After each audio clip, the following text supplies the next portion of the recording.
Halo Sobat Dipa, pada podcast kali ini kita akan membahas tema tentang Gen Z dan segala problematikanya. Terkait Gen Z ini, kita sering mendapatkan berita miring ya, khususnya tentang segala kekurangan-kekurangannya dia, segala permasalahan-permasalahan yang dialamatkan ke generasi Gen Z ini gitu. Nah, kayaknya kesannya kok kasihan banget gitu loh.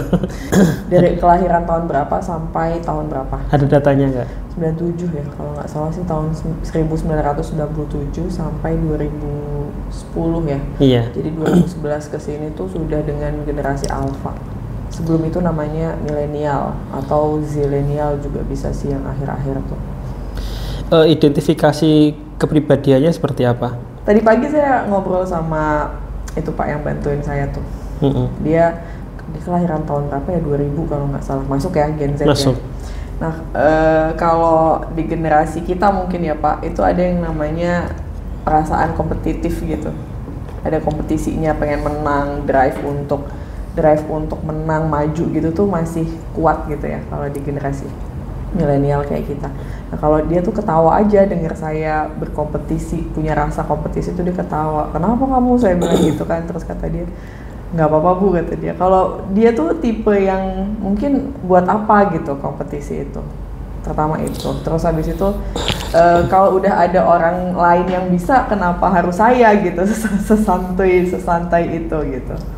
Tuh ada yang seperti itu. Terus juga yang peduli banget tentang kesehatan mental ya, dibandingkan generasi kita kan, dia sangat peduli tentang kesehatan mental, jadi bawaannya tuh apa, ya kurang tangguh juga sih kadang-kadang. Ya, kita analisis dulu tentang latar belakang itu dibandingkan dengan generasi-generasi sebelumnya ya. Kalau sebelumnya itu kan ada milenial, ada baby boomer. Kalau baby boomer ini rata-rata kan mereka tumbuh dalam keluarga yang punya banyak saudara. Iya. Atau di lingkungan yang orang tuanya itu lepas dari penjajahan Belanda, Jepang. Kalau di Indonesia ya, baru lepas. Ya, tapi hampir semuanya sih Perang Dunia I, Perang Dunia II ya. Iya. Artinya mereka ini kan membawa, orang tua dari baby boomer ini membawa trauma peperangan, Iya. trauma tentang kejamnya dunia gitu. Gennya diturunkan kepada baby boomer, ditambah lagi dengan persaingan persaudaraan, kurang adanya informasi yang luas, dapat ilmu yang memadai, ditambah dengan persaingan keluarganya kenceng, tetapi di lingkungan luarnya kesempatan masih banyak, melahirkan orang-orang yang secara karakteristik konvensional, tetapi persaingan luarnya tidak seketat sekarang, jadinya mereka itu mudah mengambil resource. Makanya orang-orang baby boomer itu banyak yang udah tua dan pegang banyak uang, banyak Iya, old money. All the old money. Terus zamannya kita ini orang milenial, dibesarkan oleh orang-orang baby boomer, orang dengan pola asuh yang tidak memahami ilmu tentang parenting, tidak memahami tentang penguasaan teknologi, penguasaan pengetahuan yang ala kadarnya. Kita dibesarkan dengan kondisi yang survive gitulah. Generasi milenial ini menguasai teknologi di posisi nanggung gitu. Nanggungnya itu mungkin di usia kayaknya kita udah kuliah. masuk remaja ya. Iya. Remaja sih, aku mulai pegang handphone tuh masa remaja sih Pak. Iya. Sedangkan Gen Z itu dari sudah lahir. menguasai dari kecil, sudah menguasai teknologi. Kalau alpha ya yang dari lahir tuh ya. Iya. Dari kecil dia sudah menguasai teknologi, informasi sudah cepat banget. Peluang lapangan pekerjaan dan sebagainya sudah mulai, persaingan lebih sudah mulai susah. ketat ya. Lebih susah persaingannya. Ditambah di tengah itu ada musibah COVID. Tapi juga tumbuh AI sih Pak. Tumbuh AI ya. Sehingga masing-masing generasi ini memunculkan karakteristik berbeda berdasarkan latar belakang dari masing-masing generasi ini gitu. Itu nanti Gen Alpha lebih dilematis lagi gitu. Tapi kita bahas khusus yang untuk konten ini, kita bahas masalah Gen Z-nya gitu. Jadi kalau kita dulu itu mau nonton kartun gitu, itu harus nunggu satu minggu, itu pun harus jeda iklan dan sebagainya, kita harus sabar gitu. Dan itu melatih kita untuk menunggu. Ya, pengendalian diri. Menunggu itu adalah basic dari kontrol diri dan pengendalian diri. Sedangkan teman-teman di sini kan kalau mau lihat sesuatu hal, memang algoritmanya Google sama YouTube kan mengarah dengan apa yang sering kita buka ya. Artinya itu tidak usah membuat kita menunggu gitu. Otomatis direkomendasikan. Itu membuat kita secara situasi ya banyak pilihan, kemudian tidak bisa lebih bisa cepat mendapatkan sesuatu gitu. Itu generasi itu. Jadi memang upaya kesadaran untuk kompetisinya jadi mungkin agak berkurang juga ya. Karena kan ya sudah dengan banyaknya fasilitas, banyaknya pilihan, untuk apa berkompetisi gitu ya. Bisa mencari yang lain gitu. Kalau misalnya satu hal agak sulit didapatkan ya masih banyak yang lainnya gitu kayaknya sih. Itu membuat mereka jadi kurang gigih untuk menggapai sesuatu juga kayaknya ya. Iya. Karena itu berkaitan dengan hormonal juga. Ada hormon yang kesenangan tuh apa namanya? Dopamin. Dopamin. Dopamin ini kan terpantik ketika kita dengan sabar menunggu. Ketika sudah sabar seminggu menunggu, ketika barang datang atau ketika film yang kita sukain datang, itu kan motivasi muncul. Kita bisa mengupayakan sedemikian rupa agar tayangan yang kita tonton itu tidak terlewat. Jadi pemaknaan terhadap situasi yang menyenangkannya itu punya value yang berbeda gitu ya. Iya. Tapi ketika informasi dan sesuatu hal yang kita suka itu gampang kita akses, itu kan membuat kita informasi. B aja kalau kata anak-anak tuh B aja. B aja. Akhirnya kesenangan itu di depan mata, di depan tangan. Di tangan kan, diakses gitu. Ketika kita dihadapkan dengan tugas kuliah yang sulit, pekerjaan yang memberatkan, itu energinya kita kan bagaimana kita biar tidak stres. Kita pengen kembali ke gadget. Tapi itu. Mereka pinter-pinter loh Pak, karena mudahnya dan banyaknya informasi yang mereka mudah dapatkan ya, dapat miliki gitu. Itu mereka pinter-pinter loh.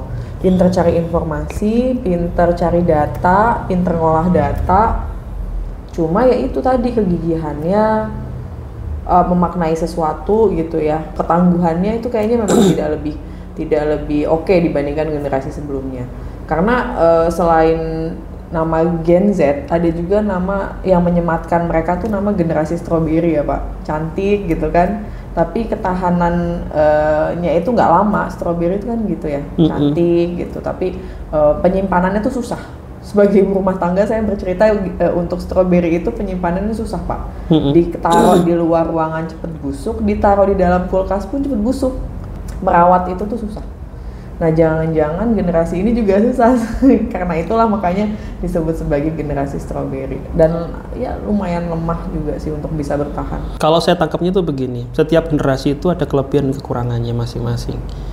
Sebenarnya kita terima dulu aja misalnya generasi baby boomer dengan segala kekurangannya itu tidak gaptek gitu. Terima aja dulu. Tapi kelebihannya dia struggle misalnya. Terus Gen Z kekurangannya kurang struggle, tapi kelebihannya itu dia pintar, gampang mencari informasi. Hidup itu kan bukan fokus kepada kekurangan. Iya Pak, tapi masalahnya adalah di sebuah lingkungan atau nggak hanya lingkungan kerja sih, di sebuah masyarakat itu generasi itu tuh saling ketemu Pak. Saling ketemu dan kepentingannya itu saling berbenturan. Itu kan yang kemudian jadi masalah dan jadi fenomena ya. Gimana ceritanya Gen Z itu bisa berhadapan juga dengan generasi milenial, apalagi baby boomer dalam situasi kerja misalnya gitu. Dalam situasi belajar di kampus gitu ya. Jadi misalnya mahasiswa bertemu dengan dosen yang milenial, masih mungkin tuh Pak, tapi dosen yang boomer gimana? Atau di sekolah. Ini ada cerita menarik ya Pak ya. Ada klien saya itu generasi Z. Dia berbicara mengenai masalah kesehatan mental. Tapi dia punya keluarga, orang tua. Ya memang kan kita berada di kota yang tidak cepat kemajuannya dalam hal informasi dan modernitas atau apalagi kesehatan mental gitu. Dia punya orang tua dan punya guru yang kemudian merespon kondisi kesehatan mentalnya tuh dengan sebetulnya ya agak miris juga sih gitu.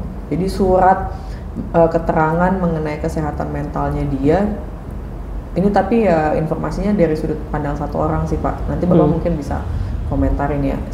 Surat keterangan kesehatan mentalnya itu dibuka sama si guru di hadapan teman-temannya gitu. Jadi menganggap kesehatan mental itu bukan hal yang cukup penting sehingga bisa dibuka ke semua orang gitu maksudnya.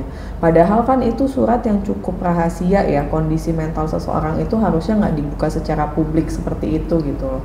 Tapi ya gitu kondisinya, baby boomer ketemu sama generasi Z. Generasi Z-nya membahas penting kesehatan mental, baby boomernya menyambut dengan itu hal yang nggak penting gitu. Itu kan juga fenomena ya Pak. Iya. Gitu. Ya sayang aja kalau misalnya dua generasi ini tidak ada bridgingnya, tidak ada jembatannya, mereka akan terus-terusan punya sinis gitu loh satu sama lain sih.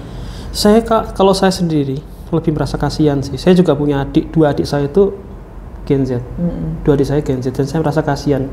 Banyak hal yang harus saya analisis terkait rasa kasihan itu. Yang pertama itu kehidupannya semakin berat. Persaingan ekonomi, bisnis makin berat. Harga properti yang nggak makin menjangkau mereka untuk beli. Terus informasi yang membuat mereka semakin depresi karena banjir informasi itu hal-hal negatif masuk ke dia ya. Jadinya mereka tuh dikempur gitu loh dalam banyak kecemasan hal. Kali ya. Kecemasan tidak hanya masalah mental sih, tidak hanya masalah kesehatan mental, masalah ekonomi, masalah AI, persaingan usaha, bisnis itu makin kesini kan makin berat dan mereka harus memulai itu dari nol. Tantangannya sih. Tantangannya, persaingannya makin kejam. Ditambah lagi dengan kondisi mental mereka yang sedikit kurang struggle, itu membuat permasalahan itu menjadi semakin komplit gitu. Iya, memang pada akhirnya kalau di zaman kita yang umum itu stres itu menjadi hal umum ya. Tapi kalau udah di zamannya Gen Z, depresi menjadi hal umum gitu. Banyak orang mengalami depresi sih Pak di zaman saat ini ya. Mereka terus kemudian menghayati penderitaan tuh jadi lebih mendalam dibandingkan generasi sebelumnya sebetulnya gitu. Buat mungkin ya kayak misalnya tadi tuh yang permasalahan kesehatan mental itu, mungkin bagi generasi baby boomer ya itu ditolak oleh masyarakat atau circle gitu deh, bukan masyarakat tapi circle sahabat itu ya udahlah mau diapain lagi gitu ya sudah gitu, struggle maju aja terus. Tapi kalau buat generasi Z ditolak oleh circle pertemanan itu jadi hal yang luar biasa gitu, dan akhirnya mematikan apa namanya ketahanannya dia untuk menghadapi dunia gitu ya, mundur perlahan ya, mendingan aku sendiri, malah jadi nggak punya temen gitu, mau minta pembelaan ternyata dari generasi sebelumnya tidak memahami apa yang dia rasakan gitu. Itulah makanya banyak teman-teman Gen Z itu yang di kuliah online gitu, di kuliah offline itu menjadi pasif. Menjadi pasif. Iya. Saya ini Pak, kemarin itu dapat insight tuh gini. Ada namanya perilaku pubbing ya Pak. Kalau Bapak tahu. Jadi mahasiswa saya tuh sama saya pernah meneliti namanya perilaku pubbing. Pubbing itu adalah kita sibuk sama handphone, yang dekat kita, yang secara nyata dekat kita itu malah nggak kita pedulikan. Kita sibuk aja sama handphone. Nah, insight saya adalah untuk mendapatkan perhatian orang yang di dekat kita Pak, itu tuh kita perlu keterampilan menunggu agar dia betul-betul memberikan perhatian sama kita. Tapi kalau di handphone kita ngasih perhatian, kita ngasih respons, itu rasanya orang yang di handphone itu bisa langsung ngasih perhatian gitu sama kita. Paham nggak sih Pak? Paham. Dan itu membuat generasi Z itu lebih percaya bahwa yang ada di handphone itu lebih memerhatikan dia dibandingkan orang yang ada di sekelilingnya secara nyata gitu, bukan di dunia maya gitu. Itu informasi dunia maya yang kemudian juga membuat generasi Z tidak terlalu terampil untuk bisa berinteraksi sosial. Sedangkan dia di dunia kerja itu harus ketemu sama orang yang tadi old money, yang punya, kalau dia jaga toko dia punya ruko, dia jadi karyawan yang punya perusahaan, itu kan artinya orang-orang yang punya modal ya. Rata-rata orang yang punya modal itu siapa sih? Kan old money. Yang dan ada di boomer ya. Iya, baby boomer dan sebagian kecil yang milenial. Artinya untuk bisa naik di jenjang yang lebih tinggi, mereka harus bisa diterima sama orang dari generasi di atasnya, kepercayaan. Karena pekerjaan itu kan khususnya di Indonesia ya, tidak sepenuhnya mengandalkan kompetensi. Saya bisa apa, saya menguasai apa. Lebih ke arah soft skill. Saya bisa mendapatkan kepercayaan dari pimpinan, saya bersikap baik kepada pimpinan dan sebagainya. Itu. Jadi teman-teman baby boomer saya harap bisa bersikap baik sih menghadapi orang-orang generasi. Jangan kemudian bilang saya dipaksa untuk memahami mereka, ya bukan begitu juga sih. Tapi karena cara kerja dunia itu begitu gitu. Kita juga harus belajar dulu saya kerja di kontraktor juga saya harus belajar untuk menerima orang-orang di level generasi di atas saya gitu. Ya memang saling sih. Yang adil itu kan saling ya, saling memahami, saling mencoba untuk belajar mengerti gitu sebetulnya. Tapi kalau ya itu salah satu pihak sudah bilang kok jadi saya yang suruh belajar gitu ya nanti ya nggak ada proses adaptasinya di antara kedua belah pihak gitu loh Pak. Yang disedihkan itu kan yang gitu. Salah satu pihak kemudian membatasi atau membuat pembatas dinding gitu. Kenapa saya yang harus belajar? Kenapa nggak dia yang harus belajar gitu loh? Kalau udah kayak gitu kan repot menyatukan ya beberapa generasi dalam satu lingkungan ya. Padahal ya itu benar kata Bapak, tiap generasi itu pasti punya kekuatan, kelebihan dan kelemahan gitu kan. Iya. Tapi generasi tua itu kalau disuruh belajar agak susah sih. Karena otaknya juga sudah fleksibilitas berpikirnya juga udah mulai. Semakin tua kan otak memang mengkristal sih Pak. Cuma maksudnya ada kebijaksanaan. Kayak podcast kita beberapa waktu lalu kan mengenai lansia itu kan oke, otaknya mengkristal, proses belajarnya susah, tapi kan banyaknya pengalaman membuat dia harusnya berbesar hati gitu loh Pak. Menghadapi generasi Z dan punya kearifan, generasi Alpha ya. Gitu. Punya kearifan lah, rasa sayang, karena kan hormon testosteronnya juga udah turun gitu. Harusnya sih tidak menjadi lebih agresif ya menghadapi ya kehidupan sehari-harinya lah. Ya memang setiap generasi punya kekuatan dan kelemahan. Kalau yang sekarang lagi disorot adalah generasi Z dengan kelemahannya ya, tapi mudah-mudahan kita yang berinteraksi dengan mereka bisa menemukan sedikit. Dari sekian banyak Gen Z yang info berita yang di sosial media tentang segala kekurangannya itu, kita ketemu staff-staff dengan Gen Z yang kompeten, tim DIPA kerja keras gitu ya. Nggak cuma tim DIPA, kita ke ke perusahaan gitu. Beberapa teman-teman Gen Z yang punya potensi yang bagus, mereka punya kualitas yang bisa diandalkan. Karena rata-rata mereka akan nantinya diharapkan bisa mengambil alih perekonomian selanjutnya kan.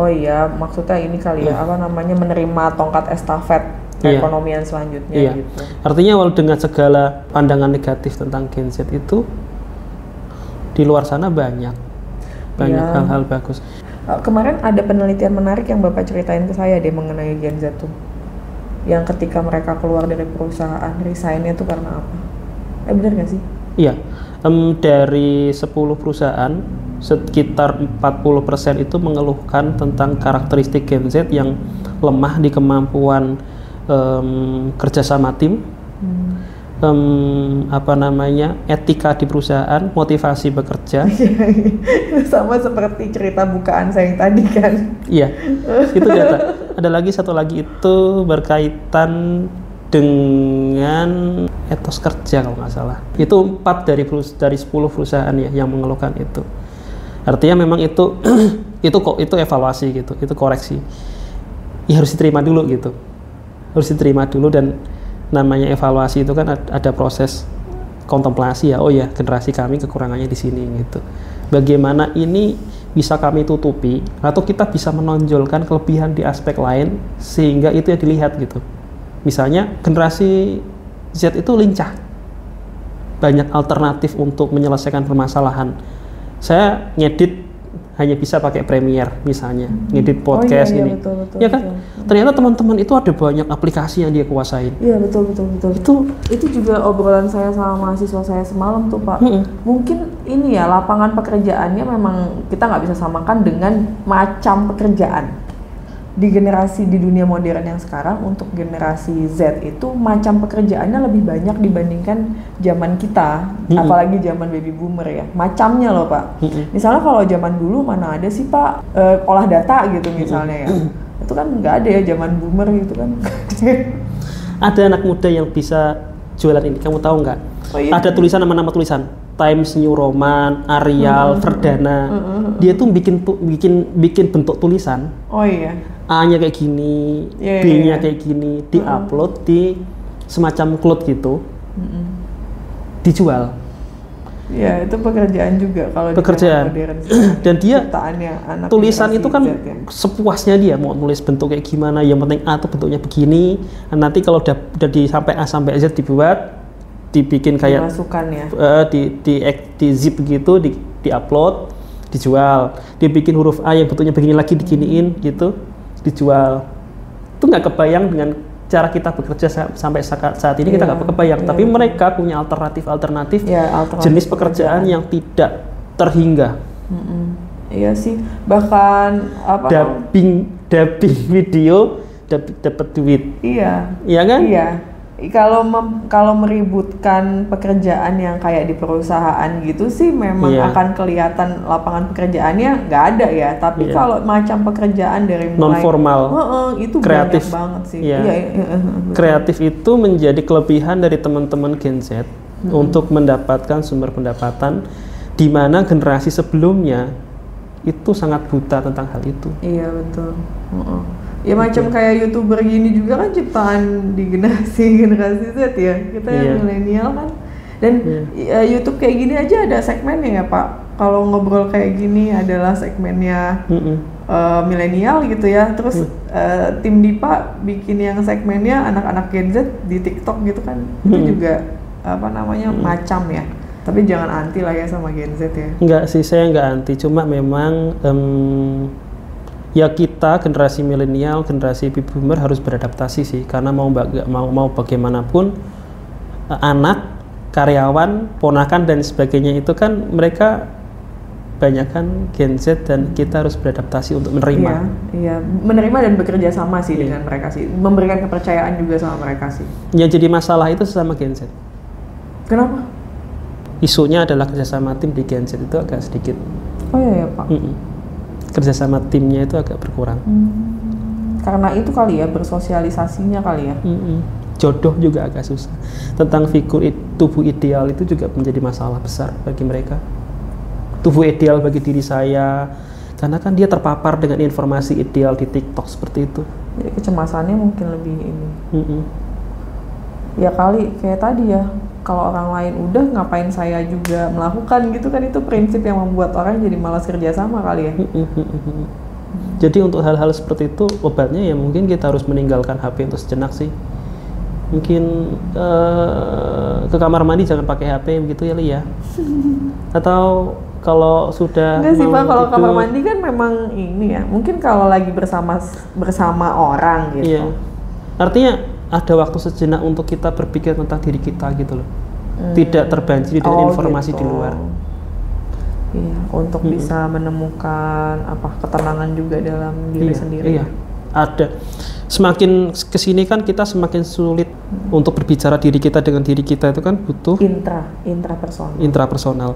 Diri kita dengan diri kita itu kan kita dengan diri kita itu butuh kecerdasan intrapersonal. Waktu tenang. Mungkin tengah malam gitu ya, kita sambil tahajud atau sambil duduk ya gitu. Kalau di keyakinan yang lain ada kontemplasi, ada meditasi ya.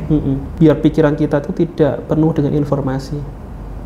Iya, ya mudah-mudahan. Ada saatnya bagi tubuh kita itu butuh ketenangan sih.